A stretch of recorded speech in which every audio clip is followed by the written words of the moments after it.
Alessandro Filippi, known as Sandro Botticelli (1444–1510), began his career during the Italian Renaissance period. Botticelli was born in Florence around 1445, where he would live out the rest of his life. As the youngest of 5 children, Botticelli's father, a tanner, allowed him to become an apprentice to a goldsmith. During this apprenticeship, the goldsmith he worked with gave him the name Botticelli, meaning little barrel.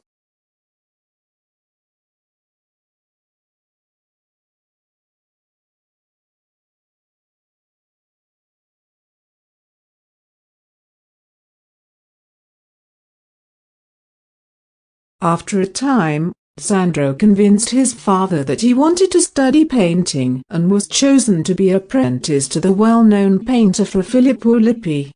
Botticelli quickly became recognized as a gifted artist all by himself. By the time he was 15 years old, he was able to open a workshop dedicated to his own work.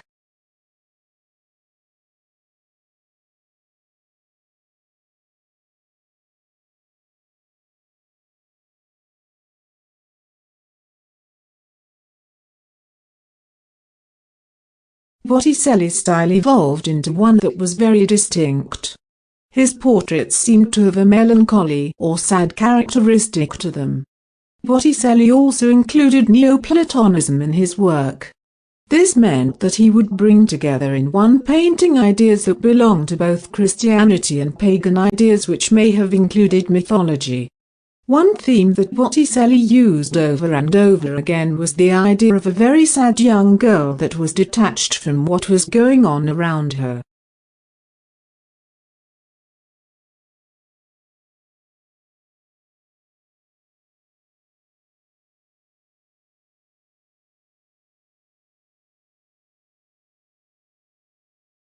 This theme appeared in many of his portraits throughout his career.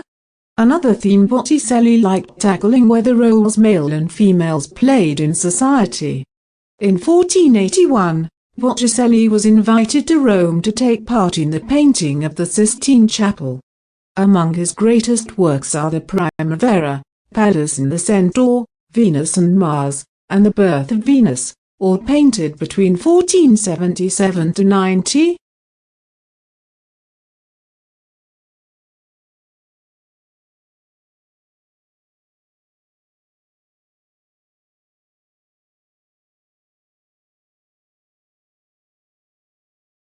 As Sandro grew older, his style underwent a remarkable change.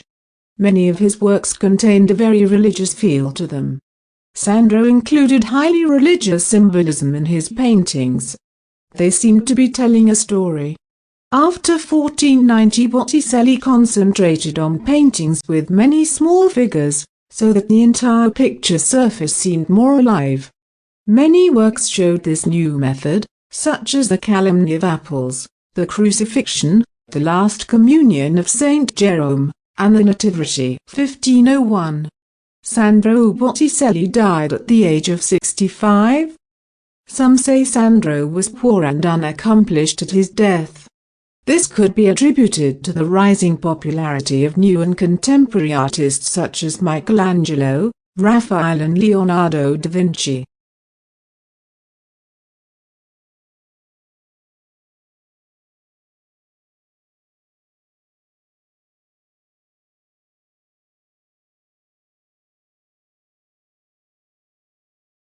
Even though his work is now thought to be among the most masterful of his time, his work lay forgotten for over 400 years after his death.